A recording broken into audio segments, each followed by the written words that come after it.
গতকালকে ইডেন ক্যাম্পাসে যে উত্তাল হলো, মব সৃষ্টি করা হলো, ঝামেলা করা হলো, এর আগেও তিতুমির কলেজে করা হয়েছে।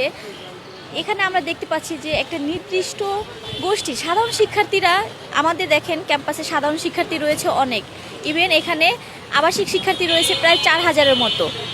আবাসিক শিক্ষার্থী সকলে কিন্তু এখানে আসেনি। আপনারা ভিডিওগুলোতে দেখেছেন যে হাতে গোনা 20 থেকে 25 জন শিক্ষার্থী এখানে তারা একটা ঝামেলা করার জন্য এসেছে এবং তাদের সকলের কিন্তু মুখ ঢাকা ছিল, সকলের মুখ ঢাকা ছিল। তারা চাচ্ছে যে ছাত্র রাজনীতি নিষিদ্ধ হোক, কিন্তু গুপ্ত রাজনীতিটা টিকে থাকুক, তারা এটাই চাচ্ছে। কারণ দেখা গেছে যে প্রত্যেকটা ক্যাম্পাসে, সেটা ইডেন সহ, তাদের একটা গুপ্ত রাজনীতি চলছে ক্যাম্পাসে। কিন্তু যারা নাকি হচ্ছে এই গুপ্ত রাজনীতিটা চালিয়ে যাচ্ছে, তারা কোনোভাবেই চাচ্ছে না যে অন্যান্য সংগঠন, বিশেষ করে ছাত্রদলের রাজনীতিটা ক্যাম্পাসগুলোতে থাকুক।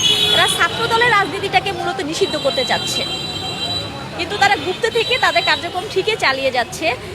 এবং আমাদের যে ক্যাম্পাসের দেয়ালগুলোতে যে গুপ্ত লেখা ছিল, বা অন্যান্য সংগঠনেরও তাদের স্লোগান, তাদের মানে কার্যক্রমের প্রেক্ষাপট, চিত্র সব কিছুই ছিল। কিন্তু গতকালকে যারা ঝামেলা করেছে তারা সব কিছু বাদ দিয়ে শুধুমাত্র গুপ্ত যে লেখাটা ছিল, আমাদের ছাত্রদলের এর আগে যে কর্মসূচি ছিল গুপ্ত, সেই কর্মসূচিটা আমরা যখন পালন করেছি, তো গতকালকে সেই গুপ্ত লেখাটাকেই তারা শুধু মুছে দিয়েছে, বাকি সকল লেখা কিন্তু রয়ে গেছে।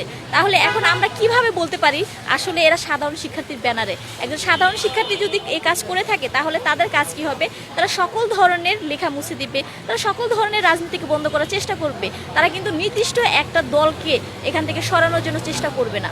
এটা কিন্তু তারা সাধারণ শিক্ষার্থীদের ব্যানারটাকে কাজে লাগিয়ে তাদের গুপ্ত রাজনীতিটাকে চালিয়ে যাচ্ছে।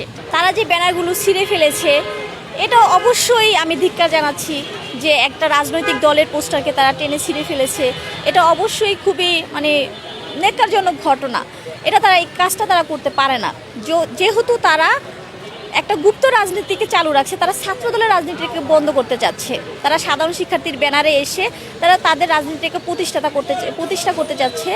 এবং আমার উপরে যে তারা হামলাটা করেছে, আমাকে আমার রুমের মধ্যে প্রায় 2.5 ঘন্টার মতো তারা অবরুদ্ধ রেখেছে, যে আমাকে তারা যেভাবে হোক রুম থেকে বের করবে, আমাকে তারা হল থেকে বের করে দিবে। কারণ হচ্ছে ইডেন ক্যাম্পাসে ছাত্রদলটাকে আমি নেতৃত্ব দিচ্ছি, এই জন্য তারা আমাকে এখান থেকে সরানোর চেষ্টা করছে, যাতে করে ইডেন ক্যাম্পাস থেকে ছাত্রদল ভ্যানিশ হয়ে যেতে পারে।